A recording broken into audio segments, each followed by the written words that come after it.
তো আসসালামু আলাইকুম, কেমন আছেন আপনারা সবাই? আশা করি সবাই ভালো আছেন। তো আজকে দেখতে পারবেন একটা ইন্টারেস্টিং বিষয়। আমার মুরগিটা ডিম পেড়ে দিয়েছে, মাশাআল্লাহ রূপবান। সবাই মাশাআল্লাহ বলবে। এবং আজকেই 5 তারিখ, আজকেই আমি আপনাদেরকে আমার লালির ডিম পাড়ার ভিডিওটা দিব। তো সবাই থাকবেন, আমাদের পাশে থাকবেন ভিডিওটা দেখার জন্য। ভিডিওটা ছাড়বো কিছুক্ষণ পর করি, তো দেখবেন সবাই আমার লালির ডিম পাড়া ভিডিও। ও কালকে ডিম খেয়ে ফেলছে লালি, তো আজকে পারবে। আজকে আপনাদেরকে দেখাবো আমি ও কিভাবে ডিম পারে।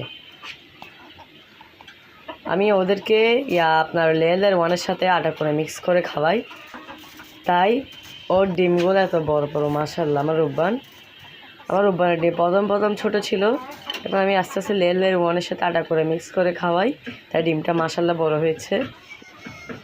সবাইকেই খাওয়াই লেয়ার ওয়ানের সাথে আটা করে মিক্স করে, আর আমি পিঠাতেই খাওয়াই ভিটামিন হিসাবে।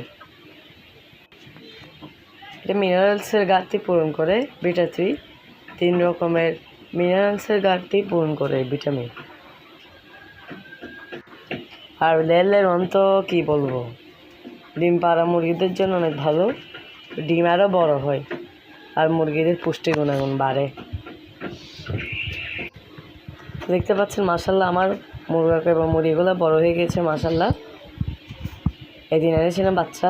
তো সবাই দোয়া করবেন, আল্লাহ তাআলা যেন আমার সামনে বরকত দান করেন। আসসালামু আলাইকুম।